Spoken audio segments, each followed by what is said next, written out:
ইয়াত দেখিছে চাহগছ চাহগছত এইটো গুৰিটো চাইছে আপুনি গুৰিটো ইয়াতে কি বহুত ধৰণৰ ঔষধ দিব লাগে গুৰিত তাৰ বহুত আছে ইউৰিয়া পটাছ এইবিলাক দিব লাগে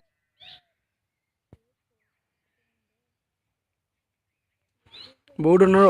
ঔষধ দিব লাগে মই আগৰ ভিডিঅ'টোত কম বুলি কৈছিলোঁ মই আগৰ ভিডিঅ' এটা পঠাইছোঁ তাৰপিছত মই কম বুলি ভাবিছিলোঁ ইয়াত ৰাউণ্ড আপ দিয়ে এইটো চাওঁ ইয়াত গছ গছনি হ'ব নিদিয়ে গাছৰ তলৰ ফালেদি ৰাউণ্ড আপ দিব লাগে ৰাউণ্ড আপ দিলে এনেকুৱা হৈ থাকে চাফ চিকুণ হৈ থাকে ৰাউণ্ড আপ দিব লাগে DRP দিব লাগে বহুত ধৰণৰ সাৰ দিব লাগে ভিটামিন দিব লাগে কিবা ভিটামিন নাম আছে বহুত ধৰণৰ ভিটামিন তেতিয়াহে আপোনালোকে এনেকুৱা গছৰ পাত পাব এনেকুৱা ভাল ভাল ধৰণৰ গছৰ পাত ওলাব আৰু এনেকুৱা আপোনালোক কৈছোঁহে মই এনেকুৱা পাত ওলাব ভাল কৰি ওলাব যদি ভিটামিন নিদিয়ে তেতিয়াহ'লে নোলাব আৰু বাজি পাত হয় বাজি পাত জানে আপোনালোকে ভিটামিন এইবিলাক নিদিলে বাজি পাত হ'ব এইটো চাওক এনেকুৱা ধৰণৰ ইয়াত দেখিবলৈ পাইছে পাতবিলাক এনেকুৱা ভাল দেখা যায় এইবিলাক দেখা পাইছে এইবিলাক পাত সুন্দৰকৈ ওলাব টেনশ্যন নাই এনেকুৱা যদি ভিটামিন দি থাকে তেতিয়াহ'লে পাত ওলাই থাকিব ভাল ভাল ধৰণৰ পাত আপোনালোকে টেনশ্যন নকৰিব যদি নহয় নিদিয়ে ভিটামিন বহুত দিনৰ পাছত দিয়ে এনেকুৱা হ'ব পাত নোলাব বেছি সপ্তাহত এবাৰ কৰি তোলা হয় পাতবিলাক সপ্তাহত এবাৰ মাহত 4বাৰ তোলা হয় মাহত 4বাৰ কৰি তুলিলে তেতিয়া হৈ যায় যদি আপোনালোকে নোতোলে তাত ডাঙৰ হ'লে আপোনালোকে পইণ্ট হিচাপত টকা নাপাব টকা যদি পাব খোজে তেতিয়াহ'লে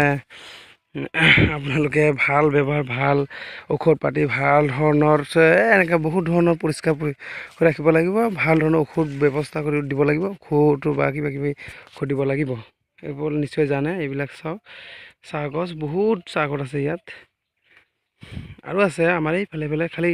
গোটেই জেগাটো বাগান হয় চাহৰ বাগান হয় তো আমাৰ এতিয়া কিনিব কৰি খাই এনেকুৱা বাগানত বহুতে চলি আছে এনেকুৱা সংসাৰ ধনী হৈছে কোনোবাই বহুতে ধনী হৈ আছে কেতিয়া কোনে চলে আৰু এনেকুৱা লাহেৰে সংসাৰ চলি আহে দূৰৰ দেশলৈ যাব নালাগে বিদেশলৈ যাব নালাগে ঘৰতে মাটি থাকিলে এনেকুৱা খেতি কৰি জীৱন নিৰ্বাহ কৰে আৰু গৰীব দুখীয়াসকলে আপোনালোকে নিশ্চয় নাপাহৰিব মোৰ ছাবস্ক্ৰাইব বটনটো দবাব তেতিয়াহে আৰু ভাল ধৰণৰ ভিডিঅ' পাব আৰু আপোনাৰ সন্মুখত আহিব ইউটিউবৰ সন্মুখত আপুনি জানে